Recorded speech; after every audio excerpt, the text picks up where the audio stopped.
Hello and welcome to this installment of AdvisorAnalyst.com Insiders. Today our guest is Seif, the founder and CEO of innovative Toronto-based Purpose Investments. Som, it's great to be here again talking to you about this, for our third quarter update of 2014. There's been a lot of news made in the last quarter, particularly in the last month. There's been a lot of news made, mixed signals from central bankers, particularly the Fed, and its stance on policy direction. Ebola was a big news factor that may or may not have had an effect on the market. ISIS, which seems to come and go, maybe it's fading a little bit along with oil prices. China's low GDP print. Som, what are your thoughts on the recent spike in volatility? What was that? A mini correction, a melt up, an inflection point? Well, first off, there's a lot of noise in the markets, and in the last couple of weeks, between the geopolitical, the health scares of Ebola, some of the details around commodities and energy prices, and of course the concerns coming out of Europe and China around growth, caused the market to be a little bit more speculative and question. But this is something that the volatility that we've seen has been, something that we've been all waiting for. I think the market has been in a situation where it has been a little bit, cautious, even despite this wonderful bull market that we've been seeing. The market has been very cautious. We saw a rotation through the sort of early part of this year from sort of mid caps and small caps to larger cap liquid companies, really to signaling for many people that people were looking for liquidity in the event that things got a little bit scary. They'd be able to liquidate quickly. So we were expecting that the market was going to see some correction, and in fact, we needed those corrections. So what we saw on the last couple of weeks was an increase in volatility, a reversion to its sort of long-term mean in many respects, which is something that we think is a very important factor that everyone should be looking at when you see volatility and complacency in the marketplace. And a bit of a market move. And let's just look at the real markets, let's say the U.S. markets, where we saw a 6 or 7% decline from its peak to its trough. That's sort of that's a meaningful move, but it's not, a major move. It's a meaningful move. And the reason it was as large as it was in such a short period of time, it was really because of the fact that it had been built up for a long time. We went through, many hundreds of days without seeing a real correction. And so, as you know, it's like pushing an air bubble in a blanket. The more you push it down, the bubble just gets bigger and bigger. And I think that ultimately was what we saw.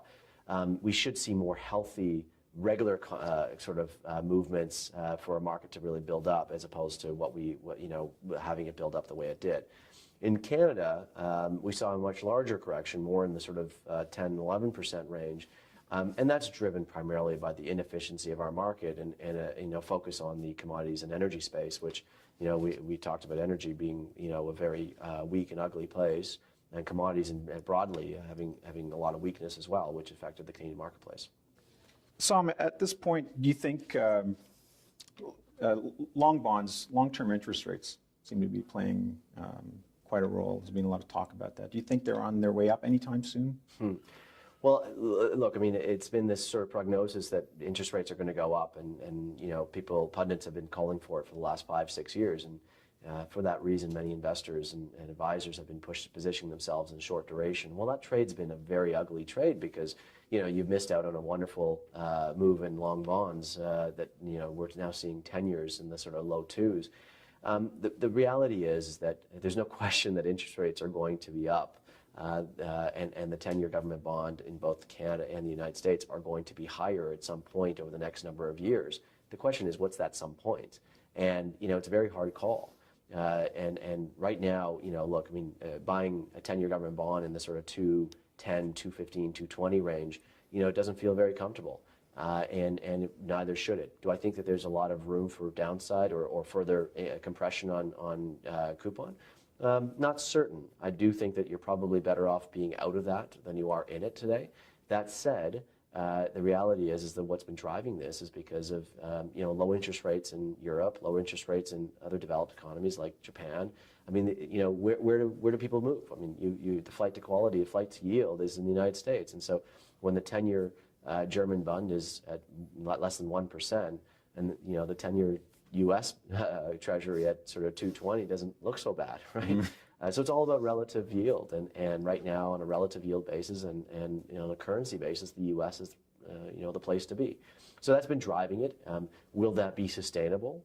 Probably not. Is that something that I would bank on? Probably not. So if I'm in that and I've won with that trade, I would likely be out of that trade today. I don't think there's a lot more positive upside. That said, do I think it's going to happen in the next couple of weeks? Probably not. In your fixed income portfolios, are there any key areas that you've been pruning or? Well, look, I mean, we've recently pruned some of our high yield bond market exposure, not significantly, but just slightly. And after the sort of correction that we saw in the last little while, and a little bit of a bounce up, we took opportunities to sort of pick up and sell some of our high yield bonds. And the reason we've been saying is, I mean, it just comes down to credit. The spreads in the marketplace have been really tight. But the funny thing is, our actual view is that we think that high yield bonds will likely rally for a little bit further here. This move that we've seen reminds us of sort of a 2001 to 2004 period of high yield bonds, and even though spreads were extremely tight, well below what we would usually feel comfortable paying for a low grade credit. The reality is that they can still go a little bit tighter, and so. The move into high yield right now is probably not a bad move for the next little while. We think that there's probably some more upside, especially if we see the equity markets continue to move, which we do believe will continue to happen. We think that this sort of correction in credit and the correction in equities is actually you're going to see a lot of buying and a lot of movement into the equity markets, and so this will be one which will be well supported. In terms of fixed income broadly, beyond high yield, we still think that long duration is a bit of a tough bet. So we are shorter duration on our sort of broad bond portfolio, but that could change in the event that we don't see interest rates moving. And so right now we think that there's more downside than upside in buying a long duration asset. Are there any areas in fixed income that you're adding to? Well, I mean, I think cash is one where we, continuously are always looking at adding to it, because in our opinion, cash is sort of the king when you want to be out of credit and if you want to be out of interest rates. So we will look at cash as a very important asset class. And in fact, in our high yield bond, our total return bond fund, we can be anywhere from 0 to 100% cash. So we're always looking at that as a core asset, and we're always considering whether it's time to sort of look into cash more heavily or whether we want to basically be long credit and duration. In your equity portfolios, where have you seen need to prune or? Well, I think in a way we think about equities, remember, is that we're very much about fundamentals. We have two key factors. One is quality, where we look at higher quality companies and versus lower quality companies. So we always are looking for quality, and we think that that's an important trade. And then the second one is relative value. So we're always looking for cheaper companies relative to expensive companies. We're always going to find good businesses on a relative basis that are attractively priced, and so we're very long in the market, and across the markets we think very heavily about being long those. Where we've been much more focused is around the risk that we take in the markets itself, so the beta risk. So, for instance, just this past Friday, we rebalanced our hedge on one of our long-short strategies, so that we took a little bit risk off the table.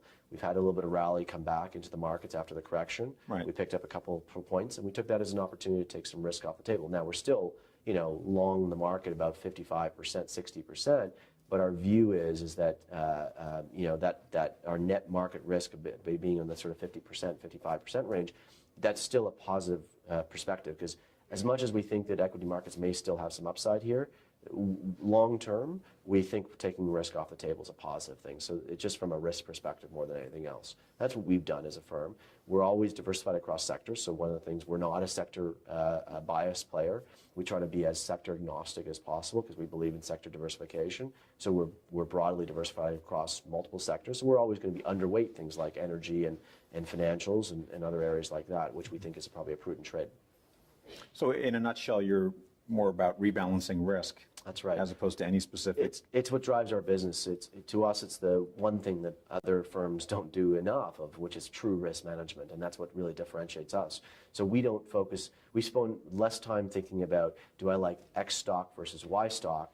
We use fundamentals, we use quants, we use all that stuff to pick those. We spend more time thinking about how much market risk do we want at any point in time versus not want, and that's really what we think is really important. So, do we want to be, fully exposed to the market, or do we want to take some of the risk off the table? And when we look at a market like this, where if you ask me where the market's going to be in 6 months, I couldn't tell you. I couldn't tell you the market's going to be up or if the market's going to be down. So my perspective is that when you want to participate in this market, but you also want to protect against any drawdown that could occur.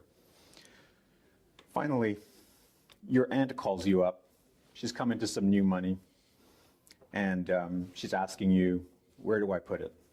Where should I put it right now, Sam? Well, it's this question. Funny story is my aunt, she does call me and ask me where should I put her money. So I do always try to help out as much as possible and help them think. But really, what it comes down to is two questions here, and it goes back to our basic principle, my basic principle of investment management advisory, is that it's not about the markets at any point in time.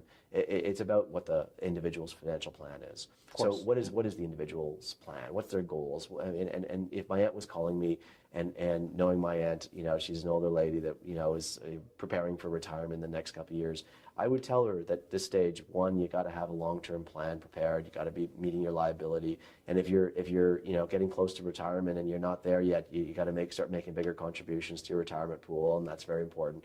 And then lastly is that you got to be very well diversified, and I'd be probably a little bit more on the less risky part of the portfolio today than I would be on the more risky part of the portfolio, only because there's two parts to it. For my aunt, who's a little bit older, she's just going into retirement in the next 3 or 4 years, and this is such a critical time where risk and drawdown makes more of an impact to their long-term sort of outcome capabilities. So I would be much more risk averse at this stage, and in fact, probably post-retirement, start thinking about increasing and dialing up risk, just because of the environment we're in, and also at the same time the fact that my aunt's in a situation like that. So I think that you got to still be long equities. You still got to be long diversified, a global exposure.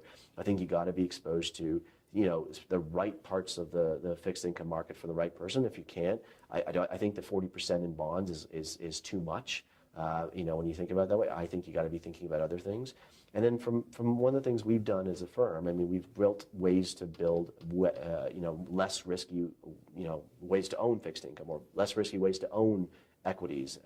And then the most recent product we launched just a couple weeks ago was our market neutral fund, which in my opinion is one of the most important products for the market today, because what it allows you to do is to basically de-risk your equity portfolio while also not having to allocate so much to your fixed income portfolio. It really allows you to get that diversification, uncorrelated return, and I believe that every investor should have some portion of market neutrality in their portfolio.